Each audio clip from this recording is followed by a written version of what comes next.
Welcome to Sony online classes. आज का topic है भोगनाडी गांव का सामान्य परिचय, जो संथाल जनजाति का गांव है। आज इस परिचय में हम देखेंगे सरकार द्वारा इनके विकास के लिए किए गए कार्य, सामाजिक संगठन, आर्थिक संगठन और राजनीतिक संगठन। भोगनाडी गांव के ऊपर मैं पहले भी वीडियोस बना चुकी हूँ। आज फिर एक और वीडियो है। इस वीडियो में हम देखेंगे कि भोगनाडी गांव में सरकार के द्वारा इनके विकास के लिए क्या क्या कार्य किए गए। इस गांव में सरकार द्वारा कुछ ही कार्य किए गए हैं। सरकार द्वारा गांव में चापाकल यानी हैंडपंप, एक विद्यालय का निर्माण किया गया है। चापाकल गांव के हर एक चौराहा पर मिलेगा आपको बनाया हुआ। एक कॉलेज का निर्माण हुआ था, लेकिन वो फिलहाल बंद पड़ा है। बिजली हर एक गाँव में भेजा गया है। एक पंचायत भवन एवं एक स्वास्थ्य केंद्र भी खोला गया है। सिद्धो कान्हू के मूर्ति स्थल का घेराबंदी भी सरकार के द्वारा अच्छा निर्माण कार्य है। सड़क, सरकार द्वारा गांवों को सड़क से जोड़ दिया है, जिससे आवागमन की सुविधा अच्छी हो गई। पहले सड़क था, लेकिन अब सभी सड़कों को पक्का बना दिया गया है। कुछ सड़कों को सीमेंट से पक्का किया जा चुका है। प्राय गांव के अंदर की सड़कों को सीमेंटेड किया गया है। केंद्र सरकार द्वारा रेल लाइन बिछाया गया है, लेकिन भोगनाडी या उसके आसपास के केवल कोयला ढोने वाले रेल ही चलते हैं, क्योंकि इधर से एक लाइन रेलवे का बिछा हुआ है। लेकिन भोगनाडी से 10 किलोमीटर दूरी पर रेलवे स्टेशन है। यहाँ से लगभग सभी जगह के लिए रेल खुलती है। तालाब, सरकार द्वारा तालाब का निर्माण किया गया है इस गांव में, जिससे मछली पालन होती है, लेकिन सिंचाई नहीं होता यहाँ पे, क्योंकि तालाब का निर्माण गांव के अंदर ही हुआ है।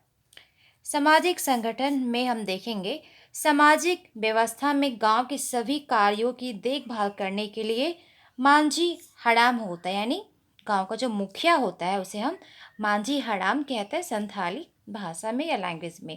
गांव के सभी लोग इनका आदर सम्मान करते हैं, इन्हें महत्वपूर्ण अधिकार प्राप्त होते हैं। मांझी हड़ाम का पद पैतृक होने के कारण पिता की मृत्यु के बाद उसके पुत्र को, यानी जो उसका बड़ा लड़का होता है, उस गांव का सरदार बनता है तथा सारे कार्यों की देखभाल भी करता है। यदि कोई मांझी हड़ाम संतानहीन है, मीन्स उसका कोई संतान नहीं है, कोई पुत्र नहीं है, ऐसी स्थिति में कोई जो उसका संबंधी है वो इस पद को प्राप्त करता है, उसे यह पद दिया जाता है। मांझी हड़ाम कोई अमीर व्यक्ति होता है। अगर मांझी हड़ाम एब्सेंट है, अनुपस्थित होता है, तो उसके सारे कार्य प्राणी को करना पड़ता है। मांझी हड़ाम प्राणी के अतिरिक्त एक पदाधिकारी और भी होता है, जिसे गोड़ेत कहते हैं। इसका मुख्य कार्य पर त्योहारों के अवसर पर चंदा जमा करना होता है, और गांव में जब कभी किसी के यहाँ कोई बच्चा जन्म लेता है और किसी व्यक्ति की मृत्यु हो जाता है, तो ये समाचार पूरे गांव में ये देने का काम करता है, मैसेंजर का काम करता है।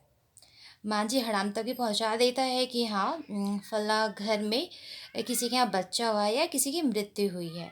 कई गांवों को मिलाकर एक परगना बनता है, जिसकी देखभाल का कार्य भी मांझी हड़ाम का ही होता है, वही करते हैं। गांव के लोग उससे परामर्श लेते हैं। जब कभी गांव में छोटे बड़े झगड़े आदि होते हैं, तो उस सभा का सभापति भी मांझी हड़ाम ही होता है। यदि किसी व्यक्ति का अपराध प्रमाणित होता है, तो उसे कुछ आर्थिक दंड देना पड़ता है। दंड का एक बड़ा भाग गांव के मुखिया को मिलता है। अब हम आर्थिक संगठन देखेंगे इनका। आर्थिक संगठन के रूप में गांव के लोग मुख्य रूप से कृषि का कार्य करते हैं। धान यहाँ की मुख्य फसल है। भोगनाडी गांव का जो मुख्य फसल है वो धान है। धान के अलावा ये उड़द, मसूर, अरहर, मकई की भी खेती यहाँ करते हैं ये लोग। यहाँ कृषि के अलावा लकड़ी पत्तल बेचकर अपनी आर्थिक स्थिति की पूर्ति करते हैं। इस प्रकार इन लोगों के पास समस्या है। ये लोग मजदूरी भी करते हैं, खेती भी करते हैं, लेकिन इन्हें इनकी मजदूरी मेहनत से कम दिया जाता है। जितना ये मेहनत करते हैं, जी जान करके काम करते हैं, उस हिसाब से इन्हें मजदूरी नहीं दी जाती है। यहाँ पर ऐसा भी देखा गया कि सरकारी कामों में पैसा के बदले अनाज दिया जाता है, यानी उन्हें रुपए के बदले में अनाज दिया जाता है, लेकिन एक दिन का 10-70 रुपये पर 5 केजी चावल या 5 केजी गेहूँ का देकर ठग दिया जाता है। ऐसा भी देखने को मिला है कि दलाल लोग क्या करते हैं ना, गरीबों को ठग देते हैं। तो दलालों के द्वारा गरीबों को ठगा जाता है। महिलाएं बाजार में हड़िया बेचकर अपना जीवन यापन करती हैं। पहाड़ी जनजाति के लोग लकड़ी बेचकर अपना जीवन यापन करते हैं। पहाड़ों में खेती करते हैं ये लोग, बाजरा मकई की खेती करते हैं। दाल के लिए सूत्री दाल की खेती करते हैं। अवैध तरीके से कोयला से पैसा ये लोग कमाते हैं। इस कमाई में अनेक दलालों ने खूब कमाया। टीडीबी के अंतर्गत भोनाडी में आता है, जिस पर जानकारी किसी को नहीं मिलता है। 90% लोगों के घर में धान नहीं होता, 10% लोगों के यहाँ ही धान पाया जाता है। राजनीतिक व्यवस्था, इनका पॉलिटिकल ऑर्गेनाइजेशन या पॉलिटिकल सिस्टम क्या है? तो प्रधान होते हैं, नायकी होते हैं, रानिक होते हैं और गुड़ेत होते हैं। प्रधान मीन्स मांझी हड़ाम, जो गांव का जो मुखिया होता है उसे हम मांझी हड़ाम कहते हैं। गांव का हेड होता है, गांव का प्रमुख होता है, गांव का प्रधान होता है। किसी भी चीज़ों का निर्णय ले सकते हैं, वो टैक्स काटते हैं। प्रधान के नीचे मोड़े मांझी होते हैं, जो प्रधान के बाद का जो कार्य होता है वो पूरा करते हैं। ऐसे में वे हमेशा सहायक के रूप में रहते हैं। मांझी हड़ाम का जो सहायक होता है उसे मोड़े मांझी कहा जाता है। नायकी, जो संथाल जनजाति में जो पुरोहित होते हैं, जो पंडित होते हैं, उसे नायकी कहा जाता है। पूजा पाठ कराने का काम नायकी करता है। इसके नीचे कुड़ुम नायकी होता है, जो उसका असिस्टेंट की तरह काम करता है। मांझी हड़ाम का जो असिस्टेंट है उसे मोड़े मांझी कहा जाता है। एंड नायकी जो पुरोहित है, पंडित है, उनका जो सहायक के रूप में काम करता है, असिस्टेंट के रूप में काम करता है, सिर्फ कुटुंब नायकी कहा जाता है। नेक्स्ट है प्राणी। शादी विवाह के कार्य को संपन्न कराने का काम इनका होता है। प्राणिक दो सहायक और होते हैं, एक को कहते हैं जोग मांझी और दूसरा जोग प्राणिक। ये सब हेल्पर होते हैं प्राणिक के। नेक्स्ट है गुड़ेत। प्रधान के मुताबिक गांव के आदमी को समस्या के बारे में सुलझाने के लिए ना बुलाया जाता है।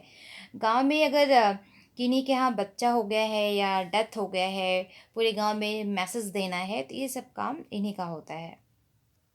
इस तरह से गाइज आज हम इस वीडियो में देखे भोनाडी गांव का सामान्य परिचय में, जो संथाल जनजातियों का ये गांव है, कि सरकार के द्वारा इनके विकास के नाम पे क्या क्या कार्य हुए हैं और नहीं हुए हैं।